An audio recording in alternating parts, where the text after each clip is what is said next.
Part 3, in which the pair travel through the towns affected by the robot inventor or his creation. Town of the Robot Cult. The pair's wagon was rolling along the dirt road, stretching into the horizon on both sides of them.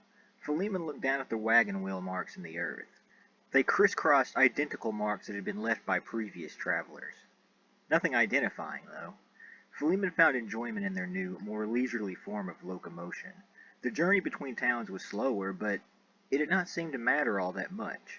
When he was in his car, the surrounding forest and brush all melded into the same verdant blur as he quickly passed by.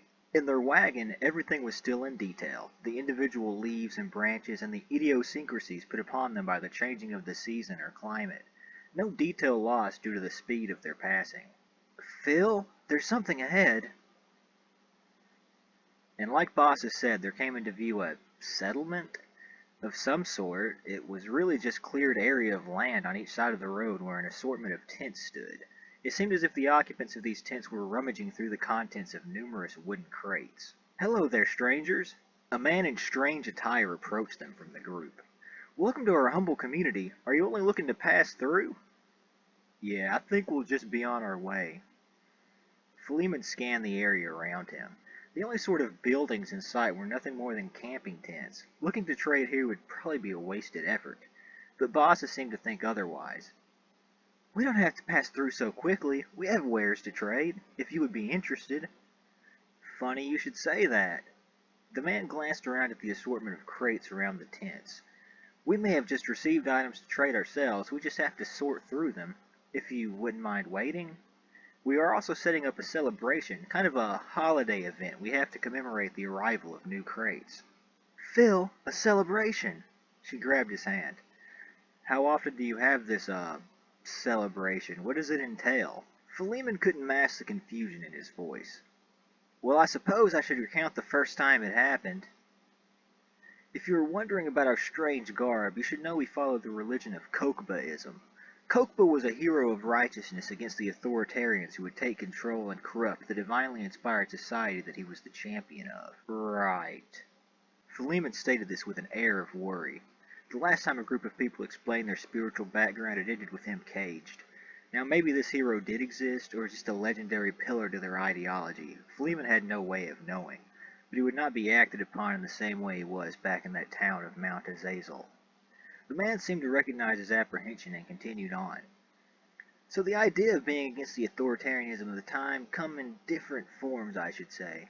For us it would be to live humbly, living in tents as it were, no extra baggage needed, but others see it differently. They still live within society at large and send blessings down to us who have found a different way of understanding the teachings of Kokba. Less of an empire state of mind and more of a personal take on separating oneself from those who would control you. But those within the city at large have taken it upon themselves to send blessings upon other believers who may not be interested in city living and see the teachings as something different. And so the first crates came to us, bringing food and other necessary items for our community to continue on. And with those gifts another item came, a sort of brochure, a warning against the introduction of this new form of technology. Some sort of thing created through robotics, the advent of which was apparently met with disdain by the writer of the tract." "Robotics?" Philemon didn't understand the term, so he glanced at bosses who shrugged. "It's a new sort of thing, a thing causing quite a stir, it seems, to those who send the crates and to those beyond them. Nevertheless, we're a humble people, as I told you, and it is time to celebrate the great bounty brought to us by those crates. It is almost time for the festival. We have a play in which I am the stalwart leader who protects against the robot and the menace he brings. The robot being an evil force, a danger to life as we have known it, a being which has to be sent away so normalcy can continue. Can I get a volunteer to play the role?" The man was gazing at Philemon, an ephemeral something that was guaranteed to leave, but could also be an exciting actor for the figure who was sent away. "I don't know anything about acting or anything like that. It's easy, though." "Yes, and it would be brilliant," Bassa said, beaming that smile of hers. Philemon sighed. It seemed as if he was co-signed to his fate as an actor after all. All right," he stated, looking at the longing faces of those around him. "What does it, entail, as it were?"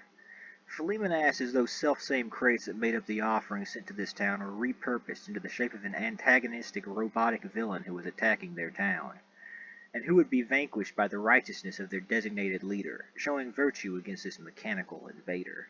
A tent was set up, a line through the middle being the only denotion between the audience and what would be the actor's stage. Philemon felt stupid in his role of malevolent invader, but found immediate joy in the sparkling eyes of Baucis among the onlookers watching this show. "Halt right there, invader!"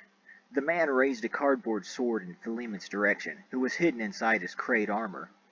"If you know what is good for you, you will remove thyself from my path," Philemon stated, wondering why the script had the robot speak in such an overwrought manner. "Ha ha! I say to thee, metallic fiend!"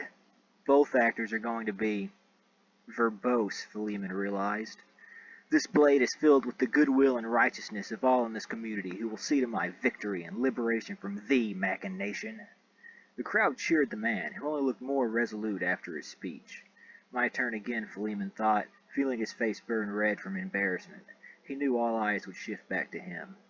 Goodwill and righteousness, childish notions from feeble fleshy minds. They have no purpose to one as cold and logical as myself.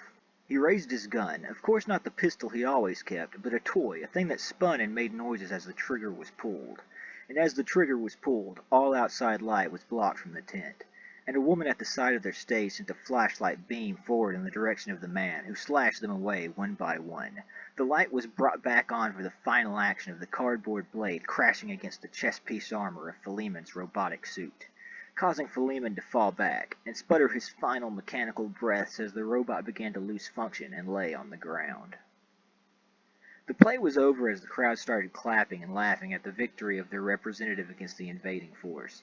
Philemon felt the suit being pulled from him as they helped him up back to his feet.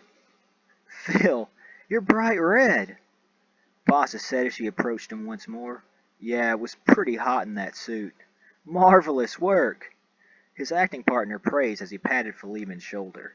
"That was some story," Philemon complimented him back. "Yeah, well, it was based on those brochures, as I told you. The town a little ways up ahead is where the author of the brochure lives. Maybe you can see his side of the story as well." And like the robots from the story, Philemon and Baucis were sent away from the town. But unlike the robot who had to be condemned and destroyed, they were sent away with happy farewells and waves goodbye.